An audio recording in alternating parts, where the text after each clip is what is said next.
Welcome to Nightmares Incorporated, where our goal is to make your sleep anything but restful. So sit back, relax, and enjoy tonight's tale, entitled Into the Void.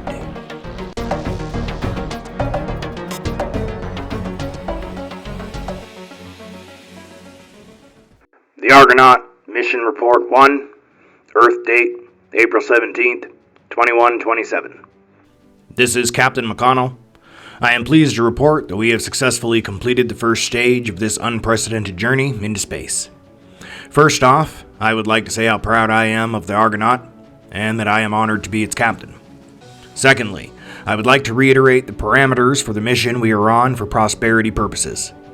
We, the crew of the Argonaut, are embarking on the longest sustained space flight in human history. Our mission is as follows. We are to travel to the planet Jupiter, utilizing the fusion rockets that the Argonaut is outfitted with, and along with a gravity assist from Mars, allowing us to reach a velocity of 160,000 kilometers per hour, which will aid the Argonaut in traversing the 778 million kilometers that lie between the Earth and Jupiter in just over 3 years from the time of our launch from the lunar platform. The Argonaut will perform one revolution around Jupiter as we deploy a series of probes set to intercept Europa, Io, and Ganymede respectively. We will also deploy a satellite telescope that will remain at a distant orbit from the gas giant and provide the people of Earth with heretofore unseen images of deep space. Once the Argonaut completes its revolution, we will receive another gravity assist from Jupiter, sending us on our journey home. Estimated time of the return trip is just around 2 years, as we will be close to our ideal velocity rather than the 3 weeks to 3 months we would have spent slowly accelerating when we launched from the lunar platform. Upon mission completion, not only will we have set a precedent for space travel, but we will have proven that further goals are well within our sights. Ever since the inception of space travel, time has been our ultimate limitation, as we all know. With the successful voyage of the Argonaut, we will have taken our first step into a larger universe, a universe that humans can explore further and further as we establish new launch platforms, and in time, colonies. The Argonaut itself is a marvel in engineering. It is a large cruiser-class starship, equipped with nuclear fusion rockets, top-of-the-line navigation and communications equipment, an extra layer of radiation shielding, provisions for 16 years for redundancy's sake, a large viewing window on the front of the ship, 2 smaller ones on the sides, several viewing screens that communicate directly with the cameras surrounding the vessel, and more than generous crew living quarters. As far as the crew is concerned, I could not be more pleased with the team that has been assembled for the Argonaut's maiden voyage. First off, there's Chief Officer Martin Reynolds. Reynolds and I have known each other since we were both pilots for the Coalition during the war. He's a good man, a man of honor, and there's nobody else I would want taking the second seat. There's our chief engineer, Laura Carter, and again, there could not have been a better choice. Carter's grandfather, as most of us know, invented the very fusion rockets that are facilitating our journey, and Chief Engineer Carter was raised around them. There is no one on the planet who understands these engines and their capabilities better, and no one else who I would want on this craft for its initial flight. Next, we have first pilot Sato Takahashi, along with second pilot Alexander Petrov. Both pilots are veterans of spaceflight. Both were top of their classes in the academy.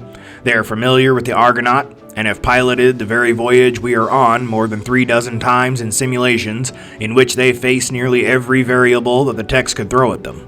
They are both extremely fine pilots, and I personally feel at ease with them at the wheel. There's Chief Navigator Michael Perino, the best in his field, and the first person to navigate the orbit of Venus during the only manned mission to do so 7 years prior. That voyage was also a test of the prototype for the fusion engines that are on the Argonaut, giving Perino familiarity with them as well. Seconding him, we have our lookout officer, Laura Green, who spent the longest sustained time in space aboard the United Coalition space station, has completed several trips to the lunar platform, and is the recipient of top marks from every captain she has ever served under. Last but certainly not least, we have our communications officer, Lin Chen. Officer Chen will be our lifeline to Earth as we head farther and farther out. Officer Chen will have to contend with longer and longer delay times between communications, reaching a peak of 53 minutes as we reach the realm of Jupiter. With delays of this length, all communications must be precise, to the point, and any possible issues or need for advice must be made well ahead of time. And with Chen at the communication station, I feel confident that all of that will be handled with professionalism and precision. At the sake of sounding conceited, I must say that if an A-team were ever assembled for a maiden voyage into unknown waters, this is it. The crew of the Argonaut are all at the top of the field in what we do, and we are proud to be of service to the Coalition in this unprecedented endeavor. We were released from the grav tanks 3 hours ago, and after the crew fully woke up, we performed the necessary checks stated in the mission protocol, which I will detail here. The grav tanks performed exactly to expectations, shielding all crew members from the immense G-forces of our rapid acceleration. The fusion rockets performed well above expectations, as we have reached our desired velocity of 128,000 kilometers per hour quicker than we expected, putting the mission slightly ahead of schedule. Initially, it was believed that it would take us at least a year to reach Mars, depending on how efficiently and safely the fusion rockets could reach maximum acceleration. Needless to say, I am pleased to report that the current mission time is 181 days, putting the mission 6 months ahead of the simulations. The Argonaut held up beautifully under the stress of acceleration, and all systems are functioning within mission parameters. And most importantly, we awoke to Mars approaching on the port side. We will proceed with the mission as planned, spending 5 days traveling closer to Mars before we re-enter the grav tanks in preparation for the gravity assist we will receive, which will aid us in achieving our final velocity of 160,000 kilometers per hour. It is estimated that we should reach Jupiter within 2 years once we achieve max velocity. During that period, we will each be spending time within the grav tanks, as a sustained velocity of 160,000 kilometers is detrimental to the human body over long periods of time. It was determined that spending 3 hours per 8-hour shift, and of course sleeping within them as they are contained within the living quarters, should offset any negative effects that we may experience. Once again, I must reiterate that the Argonaut and its crew has so far exceeded all expectations set forth by the Coalition, and I foresee nothing but the same in reports to follow. I'm going to sign off for now, as Perino just informed me that dinner has been rehydrated, reminding me that it might taste like rubber when it's hot, but God help you if you let it get cold. I, of course, reminded him that I once survived solely off of MREs for 2 years during the war, so rehydrated chicken might as well be a gourmet meal as far as I'm concerned.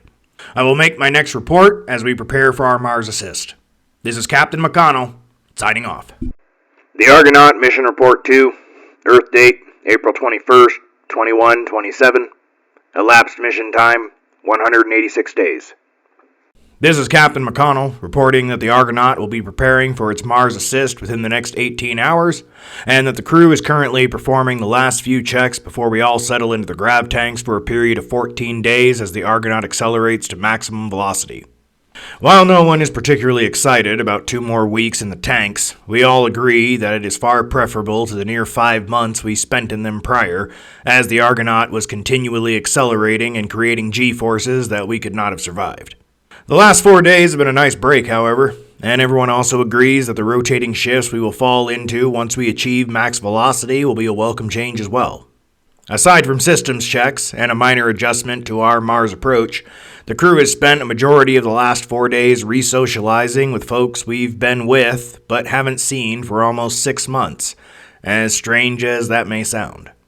I suppose that's what deep space travel will be like until humanity invents a warp drive, or we build robots to handle all the space voyages for us while we sleep the entire journey. We bantered quite a bit, Reynolds and I answering a few questions about the war, since the other members of the crew all knew that we were vets of the fight against the rebel factions. Reynolds and I told a few stories of our first days as fighter pilots, how the rebel factions weren't the pushovers that the media made them sound like, and I, of course, got to tell my favorite story involving Reynolds. He never tells it himself. I used to think that was because he thought it would sound like a boast, or that maybe no one would believe him. But I think differently now. We were outnumbered 3-1, completely taken by surprise, and the rebel interceptors were burning us down and salting the earth behind them. A retreat had been called, but there was nowhere to retreat to. And even if there was, they would have been on us the whole time, likely taking out the entire platoon before we reached reinforcements. That was when Reynolds flew his fighter straight towards 4 rebel interceptors, threading the needle between 2 of them. He banked his fighter in a turnaround that was so tight and fast to this day I'm not sure how he didn't pass out. He lit up 2 of the interceptors the moment he completed his turn, taking out the other 2 with air-to-air missiles, wiping out all 4 in a matter of seconds. The enemy force that had been closing in on us had to break formation and split off, as Reynolds was now behind them and popping them one right after the other like they were clay pigeons. He single-handedly turned the tide of that battle and saved the lives of hundreds of Coalition soldiers. When awarded the Medal of Honor and told what a hero he was by a Coalition representative, Reynolds had answered, as any soldier should, by saying, "I was just doing my job." At that time, I thought he was being cavalier, but after spending years in his company, I've realized that he wasn't. I also realized why he never told the story himself, because to him, he really was just doing his job. If I had a story like that, I'd tell it at every opportunity that I had, but not Reynolds. What would have been the greatest story of my life was just Thursday to him. In retrospect, I understand why. See, while I was good in a fighter, Reynolds was a god in one. The rest of the crew had been understandably impressed with the story, while my old war buddy gave his usual, "Ah shucks, wasn't a bit of fancy flying and luck" response. The crew also held a contest to see if anyone could beat Officer Green in a game of chess. None of us came close, even when Green stood across the room with her back to the board and playing us strictly in her mind. It's honestly a skill I admire. I always enjoyed the game of chess, but was never very good at it. So to see someone who can play so effortlessly is genuinely entertaining, even at my own expense. We discussed the mission, of course, all of us remarking how textbook things had proceeded so far, and what the probes that we were to launch when making our slingshot around Jupiter might find.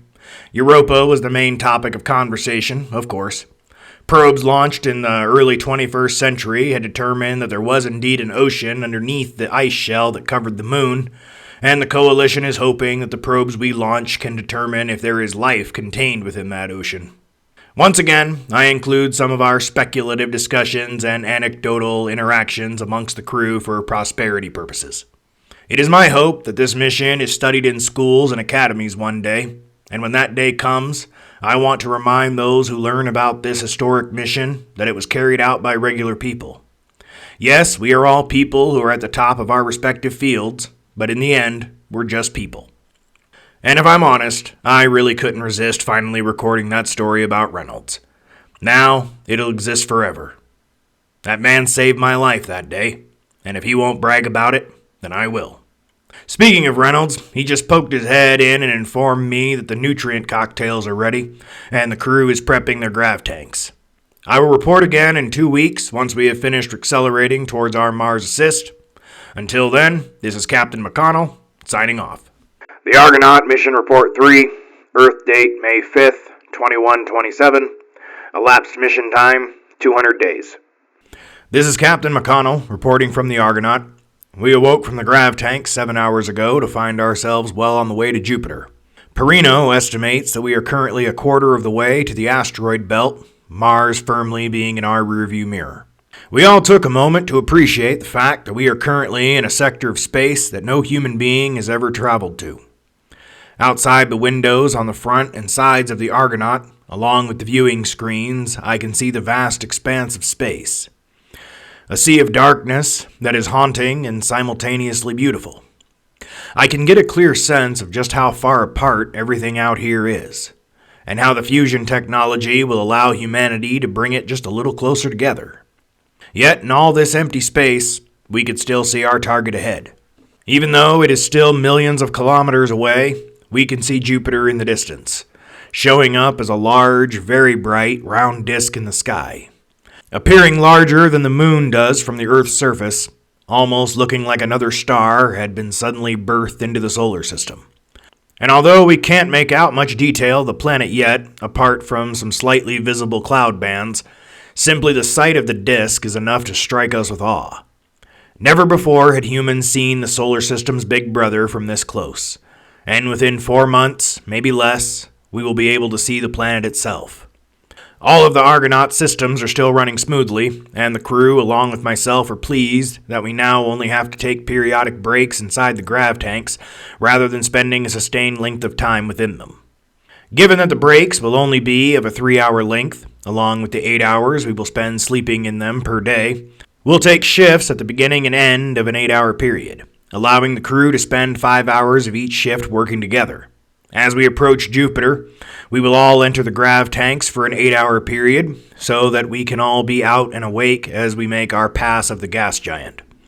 This will allow all crew members to be available to complete the tasks of launching the probes and satellite with maximum efficiency, and we will all have to go back into the tanks once we get close to receiving a gravity assist from Jupiter to aid us in getting back to max velocity, since we of course will have to slow down when launching the probes. I will continue to make regular reports as our progress continues. This is Captain McConnell, signing off. The Argonaut mission report for Earth date unknown. Elapsed mission time 203 days. This is Captain McConnell of the Argonaut, reporting that we are in distress. Much has transpired over the last 3 days, so I will start from the sighting of the anomaly. The second shift crew had emerged from their grav tanks an hour prior to the sighting, and all was going smoothly. Although we had noticed that even with the tanks, the constant velocity of the Argonaut was affecting us slightly. It felt like a weariness in the bones that is hard to describe. We were currently discussing whether we should increase the time in the tanks to 4-hour stints or increase the sleeping time to 9 hours when Perino spotted the anomaly. "Sir, you need to see this," he said, and although his voice was steady, I could hear a slight tone of trepidation underneath. "What is it, Perino?" I asked. "I don't know, sir," he replied. This got all of our attention, because while seeing something unknown in space isn't an immediate cause for alarm, it is enough to grab your curiosity. Looking at the view screen that Perino was on, we could see a kind of distortion, almost a circle in shape, seeming to push space away from it. That's not a very accurate description, but it's honestly hard to envision it, even after seeing it. Space is of course cold and black, and on the viewing screens, when there is nothing to see, it appears light blue in color. What we were seeing was a darker blue circle that seemed to be pushing the rest of space away from itself, bending it in a sense. "Where is that relative to us, Perino?" I asked, thinking to myself that if what I was seeing was a black hole, surely humanity would have noticed it before. "Directly in front of us, he began, but didn't finish as the ship was rocked with a force that knocked us all sprawling. I hit my head as I went down, hearing alarm shrieking, the crew yelling in surprise and fear, pain blooming in my skull from the impact. But even as disoriented as I was, I could see the Argonaut around us seeming to turn translucent for a moment, and beyond it, I saw space flipping by like a slideshow. That's the best I've got. A galaxy would appear in the distance for a second, and then it would be gone, replaced by a planet larger than even Jupiter, and then nothing, then a star cluster, and then nothing again. This only lasted a moment, mind you, but in that moment I felt like I had seen half the cosmos, maybe more. Colors surrounded me, brightening to the point of being blinding. I saw a tube, reality seeming to bend around me and into me. Light. We're becoming light, I remember thinking. And then I fell unconscious. I awoke to Reynolds shaking me. "Captain," he was saying. "Captain, wake up, Captain. On your feet, soldier. God damn it. Get up, James. We're in trouble here." The last part is what I think brought me around. I opened my eyes and saw Reynolds and Petrov looking down at me. The former had a decent gash over his right eye, which looked like it had only stopped bleeding a few minutes prior, and the latter appeared to have taken an impact near his left eye as it was puffing up, looking like it was going to form a pretty nasty bruise. Reynolds' own eyes looked worried as he stared down at me, but relaxed as he saw I was coming around. I went to get up, but failed, my comrades catching me before I could bounce my head off the floor again. "Easy, James," Reynolds said. Formality left by the wayside for the moment. "Get up slow. We'll help you. He nodded to Petrov, who got on the other side of me, and together they helped me to my feet and assisted me in stumble walking towards the captain's seat. My head was pounding, and I could feel a dried stickiness on my neck, which had to be dried blood, but my vision was clearing, and so was my mind. Once seated, I looked around at the crew and did a quick head count. "Where's Green and Takahashi?" I asked, once I finished my head count and didn't see them. "They're in the grav tanks," Reynolds said. "Officer Green suffered a pretty substantial head wound during the initial jolt, and Lieutenant Takahashi appears to have broken several ribs, maybe his arm. I decided that it was best to put him to sleep in their grav tanks. That way they're stable, and we can continuously monitor their vitals." "Good call," I replied. "Were you awake the entire time?"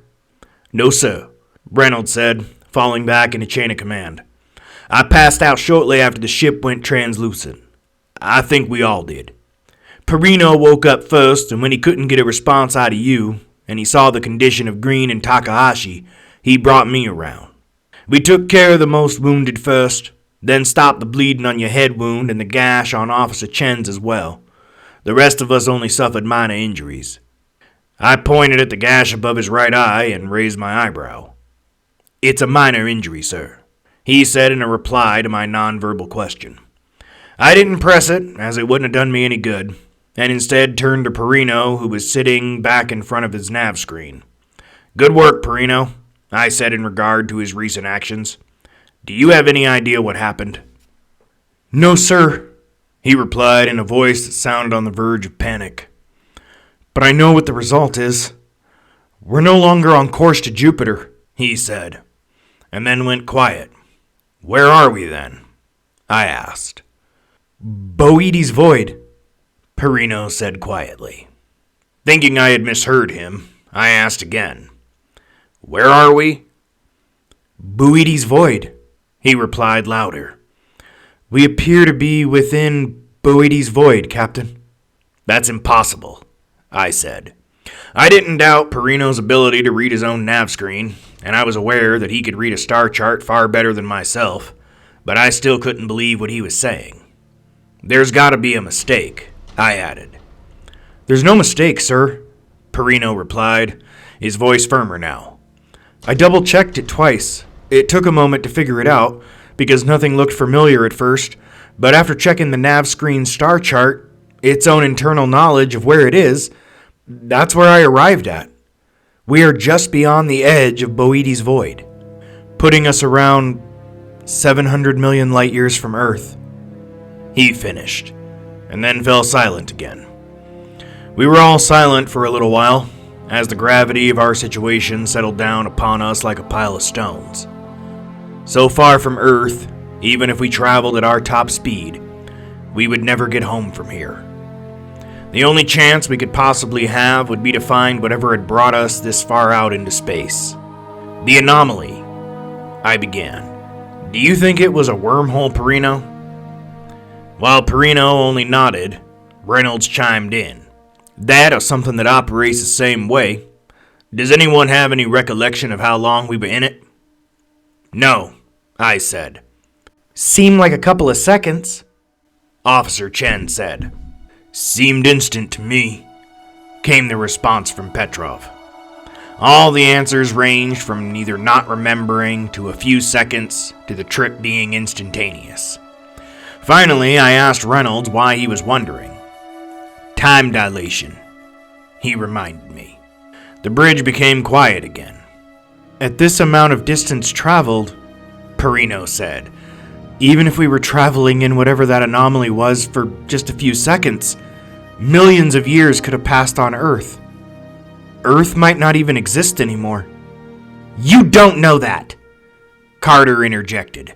"Wormholes are completely theoretical, so we don't know how they work. If it folded space-time rather than sent us through it, then no time would have passed at all." The chief engineer sounded stressed, not quite frantic, but close. I could easily empathize with the feeling. On the one hand, we would likely die out here in the void, surrounded by a darkness so thick and so endless that we'd probably forget what natural light looked like by the time we succumbed to either starvation or oxygen deprivation. neither of which were likely to occur for another 16 years at the earliest. And even if we were to somehow survive, if we somehow found the thing that brought us here in the first place and made it home, we might find that we are the last humans in existence, that humanity was long extinct. Or worse, that billions of years would have passed by the time we got home and the sun had gone red giant, engulfing the earth entirely. We had no possible way of knowing. As I tried to put together what options we had in front of us, the fog from my mind had completely lifted and I thought I could feel a slight tremor in the Argonaut. "Are the thrusters still engaged?" I asked. "Yes," Petrov replied. "When I came to, the ship was being pulled to port, so I engaged the port side thrusters to stabilize us." "Being pulled by what?" I inquired of the second pilot. "We don't know," Reynolds said. "There's something out there with a gravitational pull, but of course we can't see what it is, seeing as the Argonaut doesn't come equipped with headlights. Could be a planet big enough to affect us with its gravity. Could be a black hole somewhere farther out in the void and we're just on the edge of its influence. Could be anything, Captain. But Petrov basically got us into a stable orbit with whatever it is, so that way we'll at least remain in one spot for the time being, rather than drifting blindly through the void." I set a marker at the Argonaut starting point once Petrov got the orbit established. Perino chimed in. "That way we'll know when we complete one full revolution, giving us an idea of how big the object is, so we don't lose where we started." "Good work," I said to both. "Perino, do you think you can find out what path we traveled to get within the gravitational pull of this object? Maybe you can find out what direction we came from?" I added. "Are you thinking we can find the anomaly again?" Perino asked. "It could work," Carter chimed in immediately, sounding slightly hopeful. "A wormhole could very much be a fixed point in space, especially with what we saw on the nav screen with the anomaly pushing space away from it." "But there's no guarantee it'll still be there," Reynolds added, being the realist that he is. "Wormholes might be random events that appear under certain conditions, then dissipate. And even if they do remain stationary, they might lead to several different destinations." "True," I said, "but there's no harm in trying to find out where we came from. And if we were to fly our back trail, we might see the anomaly on our nav screen like we did before.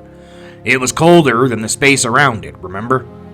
And if we track our journey out into the void on the nav computers, we can always return to this orbit if we don't find anything. I think that's the best course of action right now," I concluded. "Our fusion rockets cannot get us home within our lifetime. Our only hope is to find what brought us here, and hope that it can get us back." "Sure," Perino said, typing a few commands into his terminal. "The computer tracks the entire journey, so it shouldn't be difficult to trace back where we came from." "Here it is," Perino added, and the viewing screens around us lit up as he cast the nav screen's data to all of them so we could see what he was looking at. The computer went blank for a moment, and then there's a mess of confused data, which isn't surprising as the computer had no idea where it was. I'm assuming that's when we were traveling through the anomaly. Then we appeared in the void here. With his cursor, Perino pointed out a spot in the void and drew a line to what I assumed was our current position. "Now," he continued, "the fusion rockets were still fully engaged when we came out on the other side, and remained fully engaged for 45 minutes, which is a good indicator of how long we were unconscious, as Petrov started decelerating once we brought him around. After that, we noticed the gravitational pull on the ship and established our orbit. Since we were traveling at maximum velocity when we emerged from the void, we should be no further than 200,000 kilometers away from where we appeared." I was quiet for a moment as I thought about what our next move should be. The others sat in respectful silence, waiting patiently for my orders. It was tempting to tell Petrov to get the Argonaut out of its current orbit and turned around, to head back to where we came from, accelerating the entire way, hoping against hope that what brought us here was still there and ready to take us home. However, the safer option would be to complete one orbit around whatever we were orbiting and begin accelerating once Nav informs us that we've established a diameter of the object that was near us, basically getting a gravitational assist from whatever it is. I explained this order to the crew, and while I didn't receive any objections, Officer Chen did have a reasonable concern. But we don't know how big the object we're orbiting is, or how far out we are from it. It could take a year, maybe more, to complete a full orbit. True, Petrov said. But we are at 65% thrust on the port side. Whatever has us has a strong gravitational pull. To achieve escape, we would have to increase to maybe 75-80%. That much stress on one side of the ship could lead to problems. And the adjustment once we escaped would be difficult, and we could lose velocity in the process. However, if we orbit, we will have a clear path towards whatever brought us here, if it still remains. It was decided that we would maintain our orbit, and that brings us up to speed with now. Officer Green and Takahashi are still unconscious within their tanks. Takahashi seems to be stable, but Green's condition worries me, and we'll have to maintain a close eye on it. Orbit has remained stable, and Perino is keeping his eyes on the nav screen, looking for any debris that we might hit, as we have no idea of what might surround us. But that presents a different problem, as any debris this far away from a star will likely be the same temperature as the void that surrounds us, making it impossible to see on the screen. But it's better than nothing, because looking out the viewing windows or even the cameras surrounding the Argonaut provides less than nothing. It's pitch black out there. We cannot even see the glimmer of a star in any direction. The best comparison I can make is it's like floating through a giant cave surrounded by a darkness that seems to go on forever, as if light had never existed. I think I'll end this report for now, and I will continue to update as the situation develops. This is Captain McConnell, signing off. The Argonaut, Mission Report 5, Earth date unknown, elapsed mission time, 233 days. This is Captain McConnell, reporting from the Argonaut. We are currently 30 days into our orbit around an unknown body in space. I am saddened to report that Officer Green has passed away from the injuries that she sustained during our initial encounter with the anomaly. She will be remembered as an officer who served with distinction, loyalty, and honor. After much debate, we have decided to put her within her spacesuit and jettison her body out into the void. We don't have a cold storage on the ship, and while we could contain her body within her grav tank, no one on board wants to think about her slowly decomposing inside a plexiglass tank. Considering that Officer Green lived her entire life for space travel, we found it fitting that this be her final resting place. Honestly, even though no one has said it out loud yet, the feeling that we will all eventually meet our end within this void is prevalent. The passing of Officer Green has done nothing to improve this feeling. Takahashi is still unconscious. The scanners on the tank indicate internal bleeding, which leads me to believe that he may be following Green soon, as unfortunately there's only so much we can do. There's nothing else new to report regarding our situation. This is Captain McConnell, signing off. The Argonaut, Mission Report 6, Earth date unknown, elapsed mission time, 265 days. First pilot Takahashi succumbed to his injuries today. As with Officer Green, we have given him his final resting place within the void. Petrov is not taking it very well, which I understand. He and Takahashi had been friends since the academy. Officer Takahashi was an outstanding pilot, a quiet man who followed orders to the letter. He served with distinction and honor, and will be remembered fondly by those who served alongside him. Nothing else to report.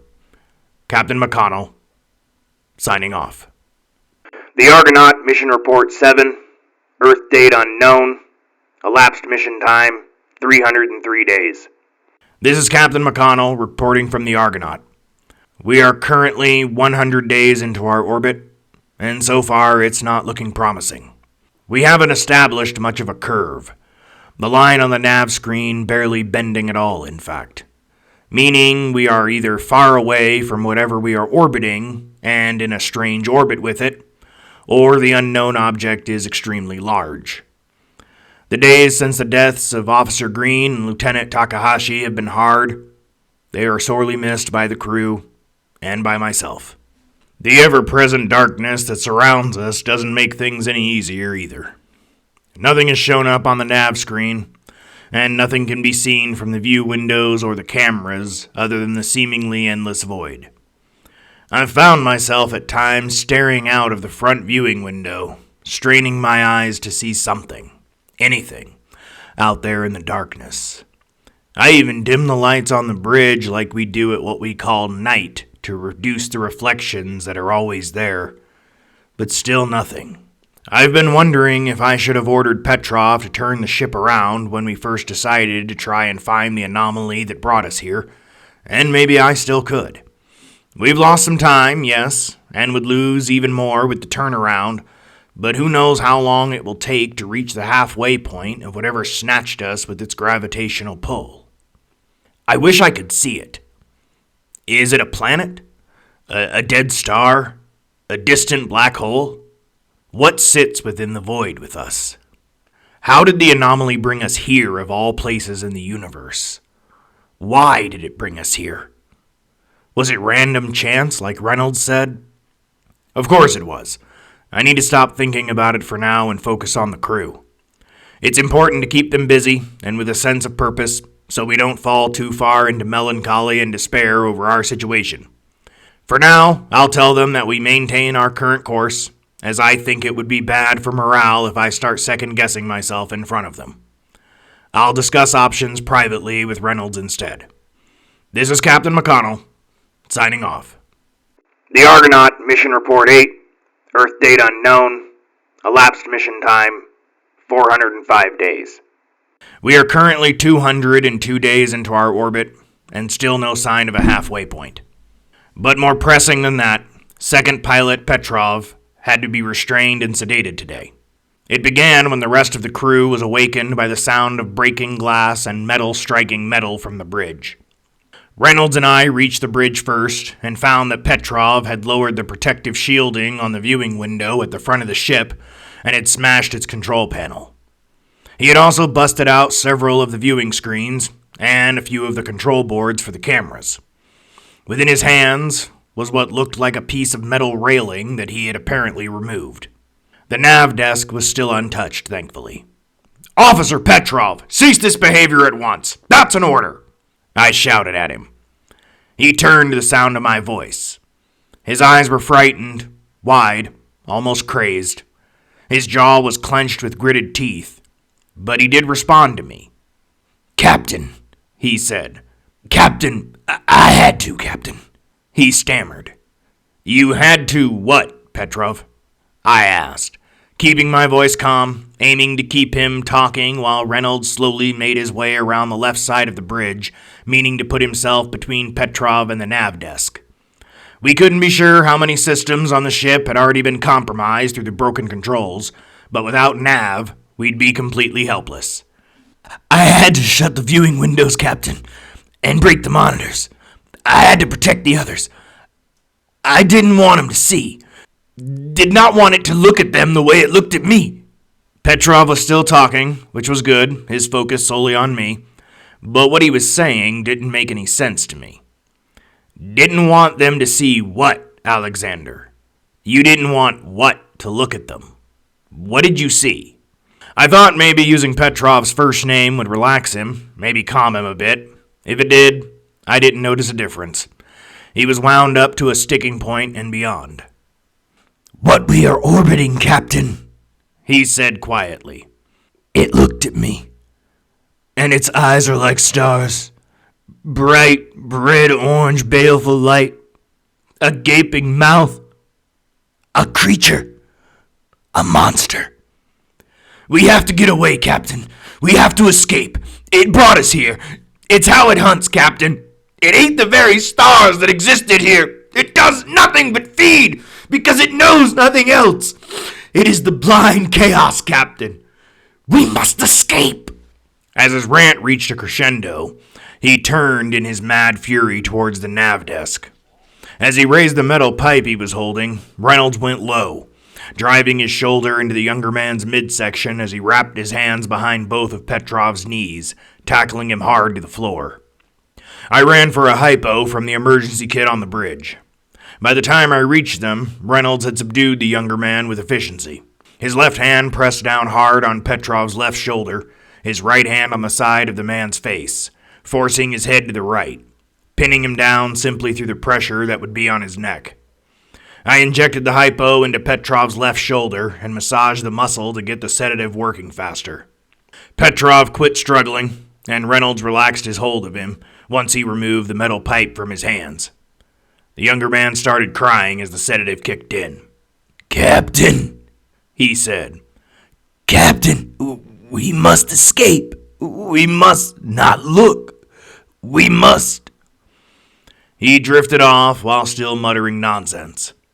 I looked over at Reynolds, making eye contact. "What the hell was he talking about, Captain?" "I have no idea," I responded. "Maybe he caught a glimpse of what we're orbiting. Maybe we're closer to it than we think, and through some fluke bit of light from somewhere, he saw it. Maybe the shock, along with the stress we've all been under, not to mention Takahashi's passing, made him snap. It seemed plausible enough. The idea of suddenly seeing a planet within the darkness that surrounded us would be terrifying if unexpected." "Maybe," Reynolds said. "What do you want to do with him?" "We'll put him in his tank," I said. "We'll let him sleep it off a bit. Try talking to him in 12 hours or so." "Yes, sir," he affirmed.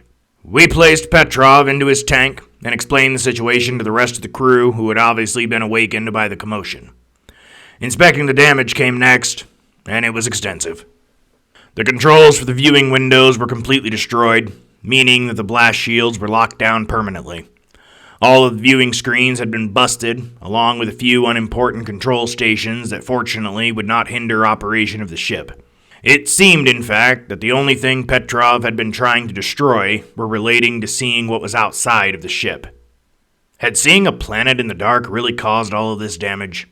Or maybe it was a reflection or trick of the light interacting with an already frayed mental state.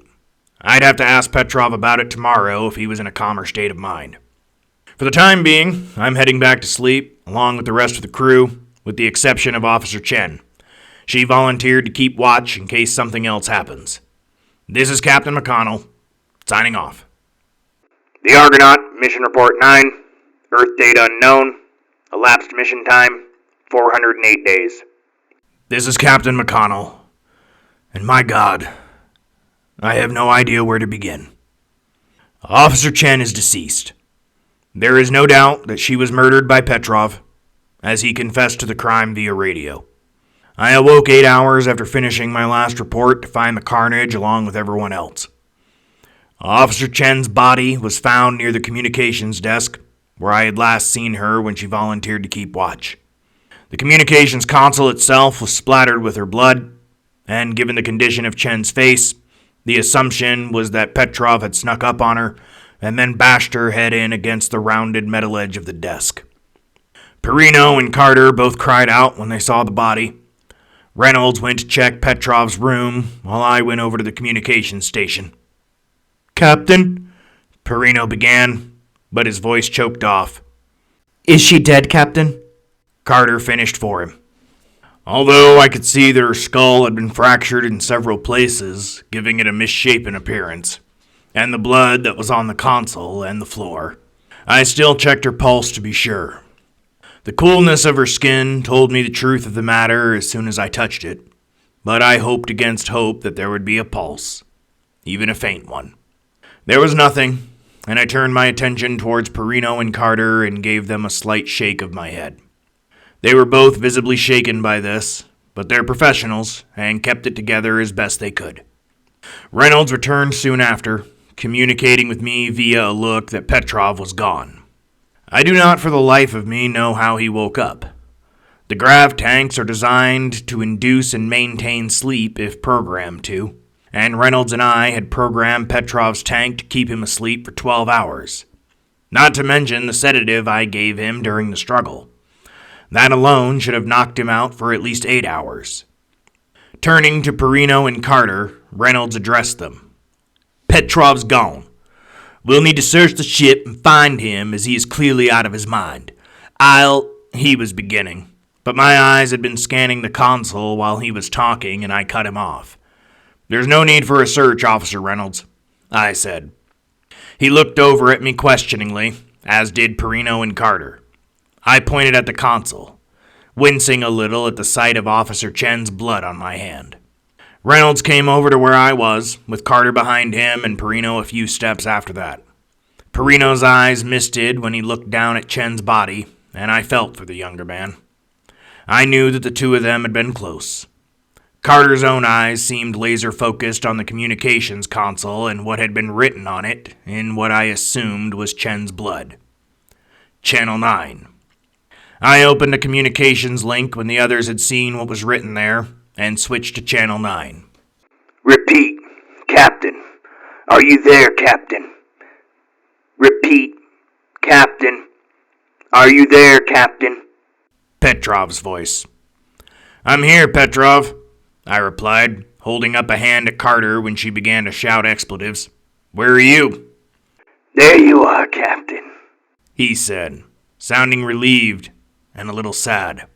I was hoping you would answer. "I'm here, Petrov," I repeated, and then asked again. "Where are you, Petrov?"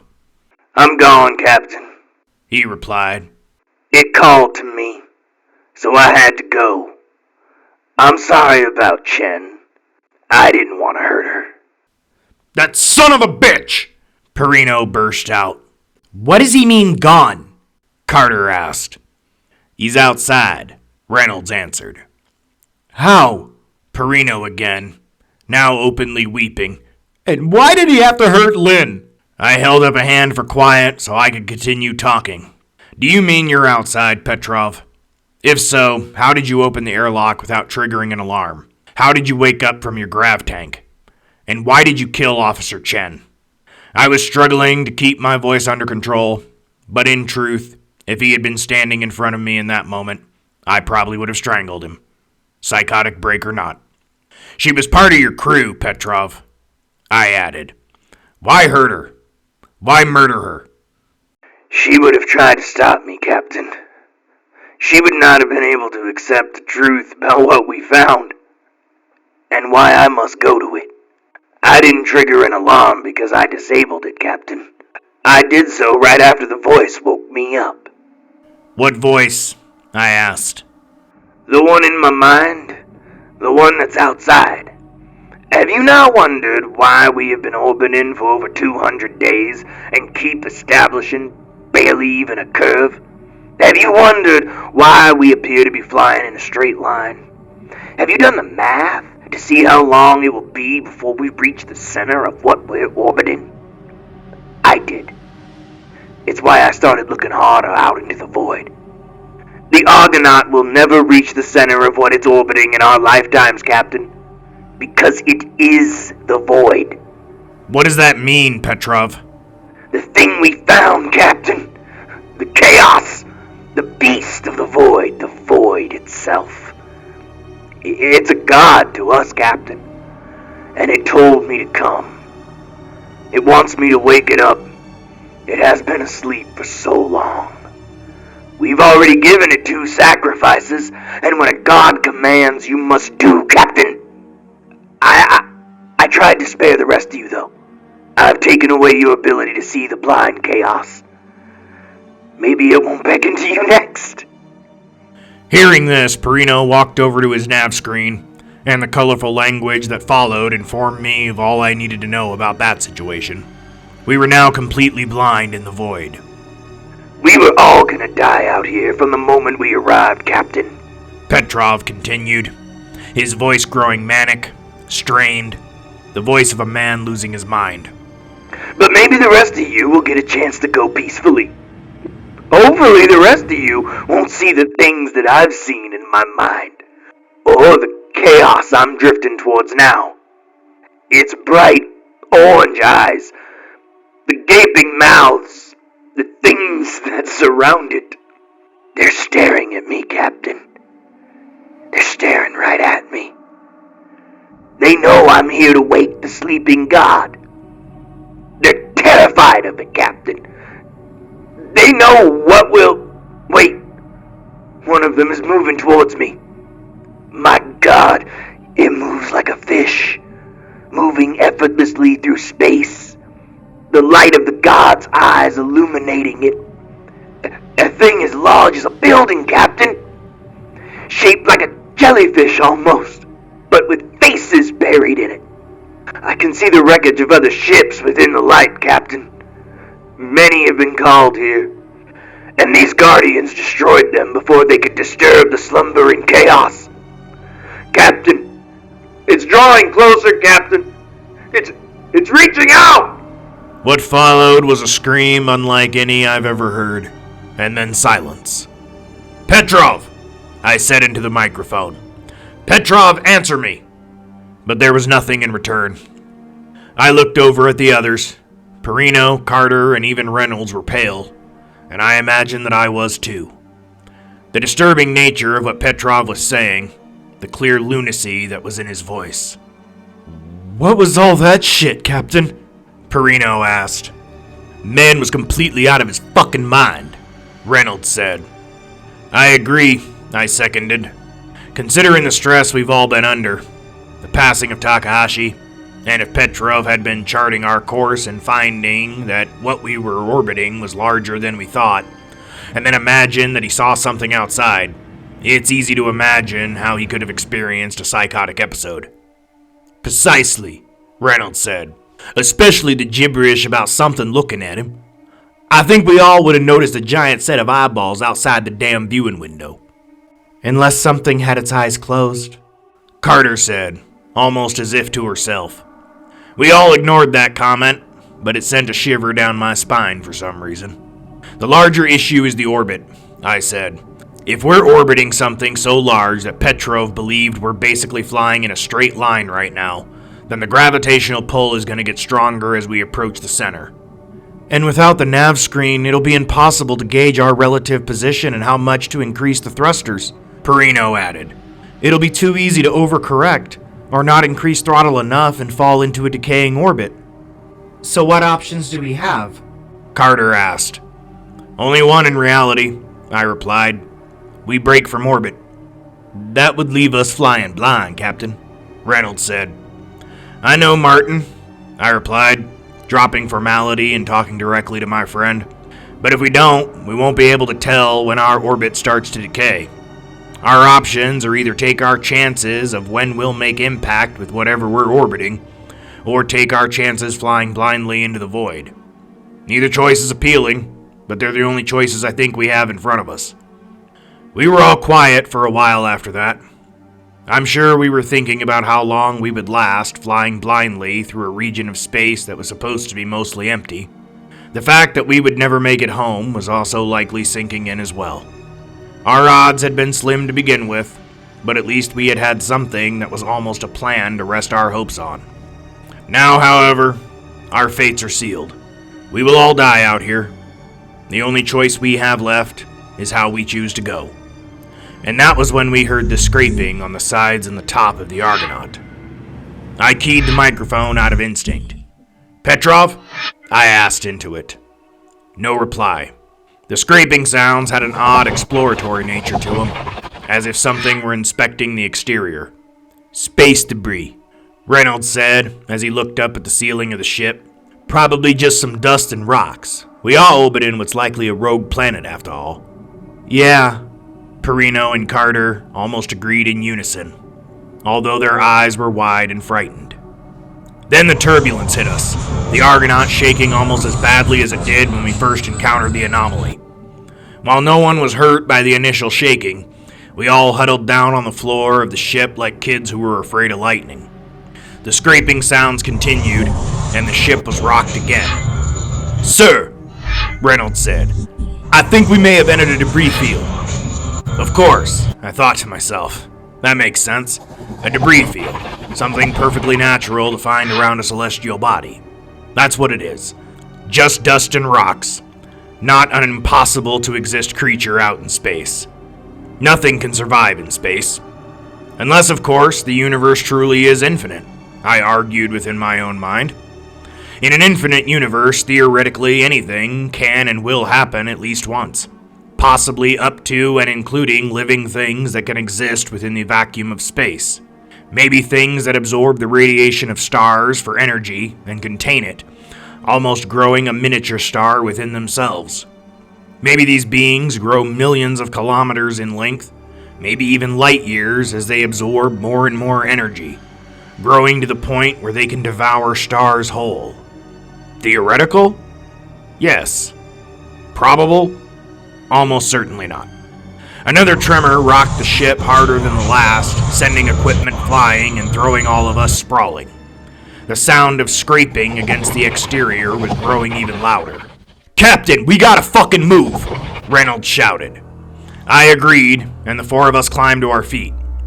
Carter went to her console to check the status of the fusion engines. They are still holding steady, and fortunately didn't seem to have sustained any damage. It was decided that Reynolds and I will take the pilot's seats, as we are both familiar with the operation of the Argonaut, and being former pilots ourselves, we were obviously the best suited for the task. We will increase the port side thrusters to 85%, and hope that will be enough to achieve escape velocity from our current orbit. Unfortunately, we will have no way of knowing if we are free from the pull of whatever object we have been orbiting. We have decided on a count. We will increase power to the port side thrusters for 5 minutes, then engage all thrusters at full power. If we have escaped the orbit, we will fly away in a straight line. If we haven't, we will fall into an unstable orbit, and given the fact that we will be increasing speed, we will likely collide with whatever is near us before too long. Another tremor is rocking the ship as I finish this report. Our preparations are complete, and all of us are currently ignoring what sounds like a knocking sound on the starboard side, and a pawing, scratching sound coming from the floor. I will update in time after we have finished our escape maneuver, although I now doubt whether anyone will ever hear these reports. However, for all of those who have given their lives for the Coalition, I feel I owe it to them. For First Pilot, Sato Takahashi. For Lookout Officer, Laura Green. For Communications Officer, Lin Chen.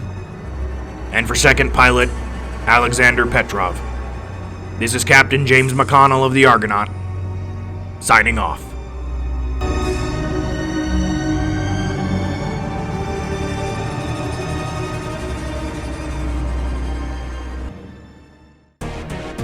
Thank you for joining us here at Nightmares Incorporated, and we hope to see you again next week when we bring you another original story. Until then, sweet dreams.